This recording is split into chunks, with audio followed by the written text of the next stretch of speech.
তুমি কি কখনো গভীর রাতে হঠাৎ ঘুম ভেঙে যাওয়ার পর চারপাশের নিস্তব্ধতা শুনেছো? সবাই ঘুমিয়ে আছে, রাস্তা শান্ত, ফোনের নোটিফিকেশন বন্ধ, পুরো পৃথিবী যেন থেমে গেছে। আর ঠিক সেই সময় তোমার ভেতরে একটা অদ্ভুত ভয় কাজ করে, কারণ ওই নীরব রাতগুলোতে মানুষ নিজের আসল সত্যিটা সবচেয়ে বেশি অনুভব করে। দিনের বেলায় তুমি নিজেকে ব্যস্ত রাখো, ভিডিও দেখো, গেম খেলো, বন্ধুদের সাথে কথা বলো, হাসাহাসি করো, সময় কাটাও। কিন্তু রাতের অন্ধকারে যখন সব শব্দ থেমে যায়, তখন একটা প্রশ্ন খুব আস্তে আস্তে মাথার ভিতরে ঘুরতে থাকে: আমি আসলে আমার জীবনে কি করছি? আর এটাই ভয়ঙ্কর প্রশ্ন, কারণ তুমি নিজেও জানো তোমার ভিতরে অনেক বড় কিছু করার ক্ষমতা আছে। তুমি জানো তুমি চাইলে বদলাতে পারো, তুমি জানো তুমি চাইলে অন্যরকম একটা জীবন তৈরি করতে পারো। কিন্তু সমস্যা একটাই, তুমি নিজের সেই ভার্সনটার জন্য এখনো লড়াই শুরু করোনি। তুমি এখনো নিজের ভিতরের আগুনটাকে পুরোপুরি জাগাওনি। একটা কথা বলি, পৃথিবীর সবচেয়ে দুঃখের দৃশ্য কি জানো? কোনো গরিব মানুষ না, কোনো ফেল করা স্টুডেন্ট না, কোনো কষ্টে থাকা মানুষও না। সবচেয়ে দুঃখের দৃশ্য হলো একটা ট্যালেন্টেড মানুষ যে নিজের ক্ষমতা থাকা সত্ত্বেও আলসেমিয়ার ডিস্ট্রাকশনের কাছে হেরে যাচ্ছে। কারণ সে হারছে অন্য কারো কাছে না, সে হারছে নিজের কাছেই। আজ তুমি হয়তো ভাবছো আমার তো সময় আছে, এখন এনজয় করি, পরে সিরিয়াস হব। কিন্তু একটা জিনিস বুঝে রাখো, সময় কখনো কাউকে ওয়ার্নিং দেয় না। হঠাৎ একদিন তুমি বুঝবে তোমার চারপাশের সবাই এগিয়ে যাচ্ছে আর তুমি একই জায়গায় দাঁড়িয়ে আছো। তখন কষ্টটা শুধু ব্যর্থতার হবে না, কষ্টটা হবে এই ভেবে আমি চাইলে পারতাম। এই একটা রিগ্রেট মানুষকে ভিতর থেকে শেষ করে দেয়।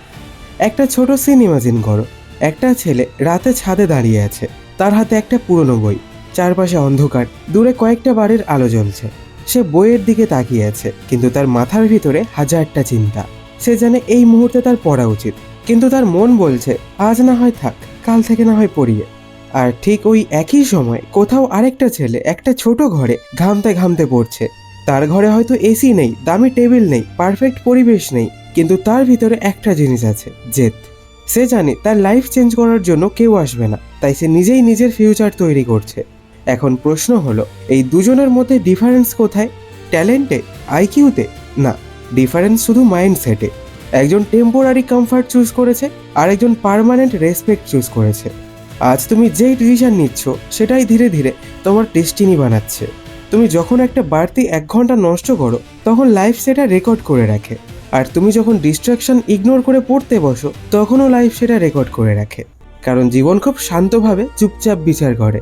সে ইনস্ট্যান্টলি রিওয়ার্ড দেয় না, কিন্তু শেষে সব হিসাব একসাথে ফিরিয়ে দেয়। আর তখন কেউ লাকি হয়, কেউ রিগ্রেট নিয়ে বাঁচে। তুমি কি জানো, মানুষের ব্রেন সবচেয়ে ডেঞ্জারাস তখনই হয় যখন সে নিজের লক্ষ্য ক্লিয়ার করে ফেলে, কারণ তখন তার এনার্জি ওয়েস্ট হয় না। আজ তোমার সবচেয়ে বড় সমস্যা পড়াশোনা কঠিন না, সমস্যা হলো তোমার মাইন্ড সব দিকে ছড়িয়ে আছে। একটু পড়া, একটু মোবাইল, একটু গান, একটু গেম, একটু চিন্তা, একটু তুলনা। তুমি মেন্টালি এত ডিস্ট্রাক্টেড যে ফোকাস করার আগেই তোমার এনার্জি শেষ হয়ে যায়। এজন্য তুমি টায়ার্ড ফিল করো। শরীর টায়ার্ড না, তোমার ব্রেন টায়ার্ড, কারণ সে সবসময় আননেসেসারি স্টিমিউলেশন পাচ্ছে। একটা কথা মনে রেখো, যে ব্রেন সবসময় এন্টারটেনমেন্ট চায় সে কখনো গ্রেটনেস ক্রিয়েট করতে পারে না। গ্রেটনেস তৈরি হয় সাইলেন্সে, ডিসিপ্লিনসে, একাকিত্বতে। তুমি যখন সবাইকে ইগনোর করে নিজের লক্ষ্য নিয়ে বসে থাকো, ঠিক তখনই তোমার ভিতরে একজন পাওয়ারফুল মানুষ তৈরি হতে থাকে। কিন্তু এই স্টেজটাই সবচেয়ে বেদনাদায়ক, কারণ শুরুতে কেউ তোমাকে বুঝবে না। বন্ধুরা বলবে এত পড়াশোনা করে কি হবে, অনেকে হাসবে, অনেকে বলবে লাইফ এনজয় কর। কিন্তু তারা একটা জিনিস জানে না, আজকের স্যাক্রিফাইসই আগামী দিনের ফ্রিডম তৈরি করে। আজ তুমি যদি নিজের ফিউচারের জন্য কষ্ট না করো, তাহলে একদিন ফিউচার তোমাকে কষ্ট দিয়ে বাঁচতে বাধ্য করবে। জীবন কখনো খালি রাখে না। তুমি আজ পেন চুজ না করলে কাল রিগ্রেট চুজ করতেই হবে। আর রিগ্রেটের পেন সবচেয়ে ডেঞ্জারাস, এটা তুমি ভালো করেই জানো, কারণ সেটা রাতে ঘুমাতে দেয় না।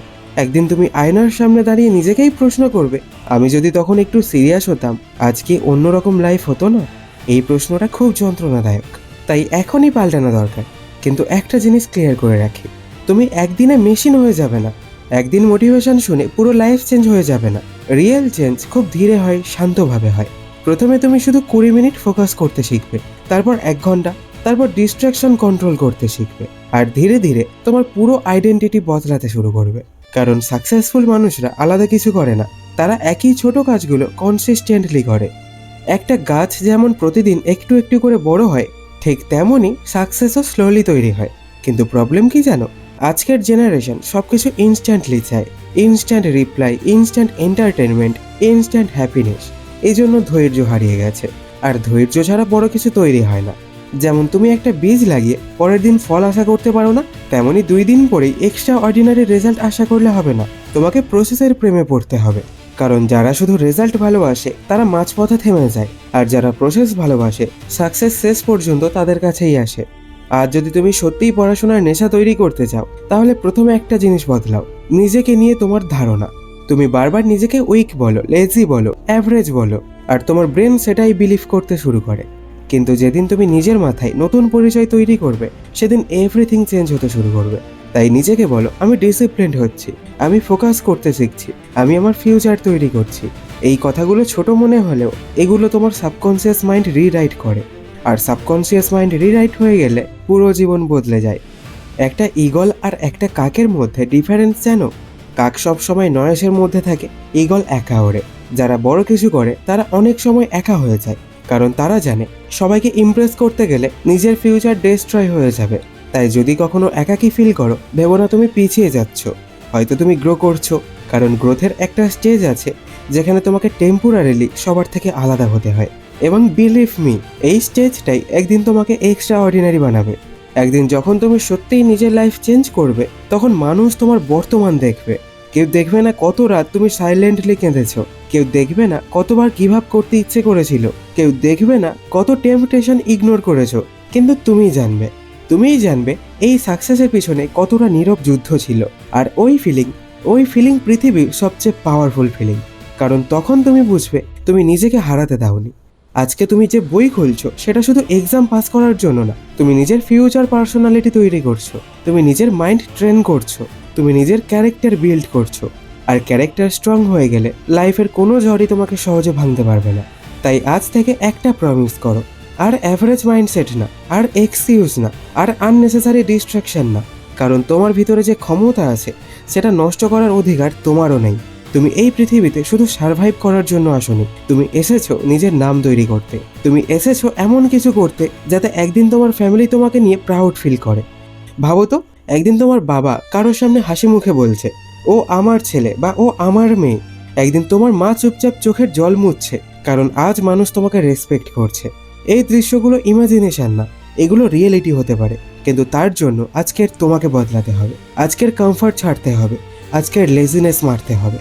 কারণ ফিউচারের পাওয়ারফুল ভার্সনটা আজকের দুর্বল ভার্সনটার ভিতরেই লুকিয়ে আছে। আর যেদিন তুমি সত্যিই নিজের ভিতরের আগুন জ্বালিয়ে তুলবে, সেদিন পড়াশোনা তোমার কাছে বোঝা থাকবে না, এটা তোমার হাতিয়ার হয়ে যাবে। তখন তুমি আর জোর করে পড়বে না, তুমি নিজে থেকেই শিখতে চাইবে।